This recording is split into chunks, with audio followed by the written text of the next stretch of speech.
ساعات وزير وفاقته وزير وشنطة ورنتي توبرك الخصوصية لبلغ الوسائل ورنتي كدحيو وهو مشروع مدة وصلنا ururka soolka ku qaadatay inuu soo gaarsiiyo suxufiyiinta Soomaaliland runtii maraaxil kala duwan soo maray maraaxilkii waxa uu keenay guusha maanta halkan in 90 kaas suxufi lagu tababaro dhinaca horumarka sida halkan ka argaysan mas'uuliyiin daraasadda lagu soo bandhigay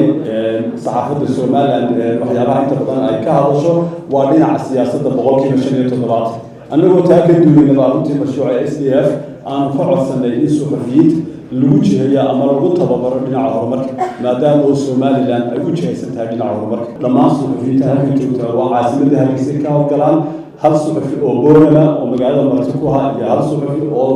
Burco ka yimid oo magaalada Marti ku ah waa intii fursad u helay ka qayb qaataan laakiin 90 intooda badani waa Hargeysa sidoo kale waxaan u hubnaa runtii in 60 ama 50 ka mid ay noqdaan rag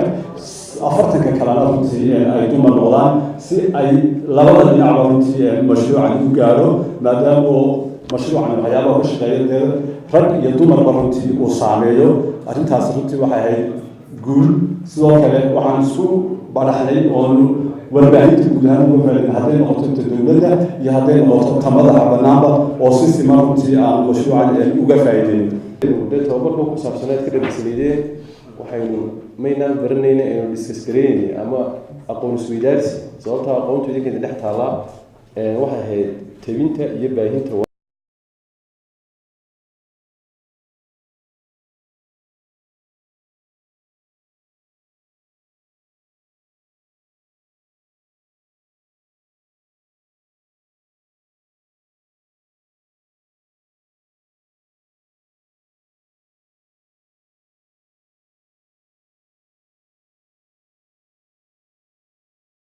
gudoomiyaha Soolkana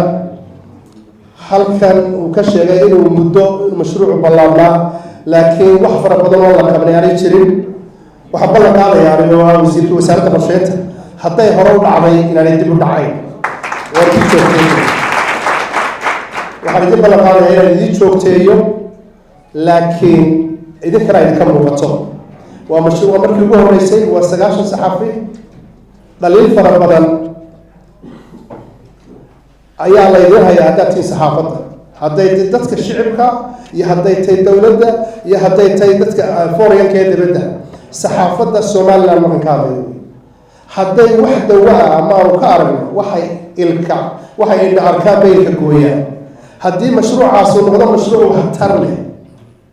oo idinka muuqda tababarka qaadateen ee shanta cishaa ee u qaybsanaa 30ka anaguna ballan qaadayna inaan iskiin daba taagno oo wax la wixii u baahantiin aniga wasiirka warfaafintuba inaan garbaayda qabano laakiin idinkeeda ku xidhantay tababarka wuxuu ku saabsanaa baan filayaa wixii saxaafaddu sidii ay u baahan lahayd haddaan national ka hadlo waxaad moodaa saxaafadeena ama qarankuba inuu ku focus garaysan yahay ama waxa laga hadlaa hadday gurigii tahay iyo cashadii iyo makhaayadihii iyo fadhigii jaadka ma fahantaa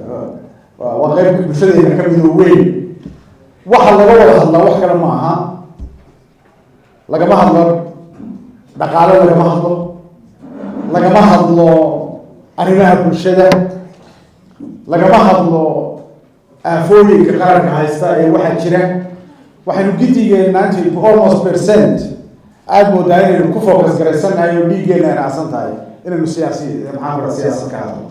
aabihii siyaasad buu ka hadlaya hooyadii siyaasad bay ka hadlaysaa inankii siyaasad bay ka hadlayaan ilmaha yaraynu jirku ma siyaasadda mala ka hadlaysna aakhirka shajir markuu gaaro siyaasad buu ka hadla ayaad soo dhanaysaa waa inaynu wax ka bedelnaa waayo adduunyadu sidaas uma shaqayso qaybo fara badan oo bulshada waxtar leh ayaa jira 12 mashruuc oo qura maaha dadka mashaariic badan oo waaweyn baa ka socota laakiin 12ka maanta maxaan raadayay qorsheynta qaran baa loo qoraahay waxa ka socda hadday wadooyin tahay iyo hadday tahay beera hadday tahay iyo hadday tahay dhakhaatiir maxaan dalka ka socda iyo siyaasada iyo hadday tahay iskuulo waxyaabo fara badan baa ka socda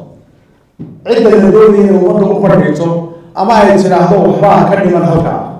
maanta gobolkaas ama degmadaas ardayda halkaas iyo halkaa degan oo intaa leeg ma hesho iskuul elementary male intermediate male secondary male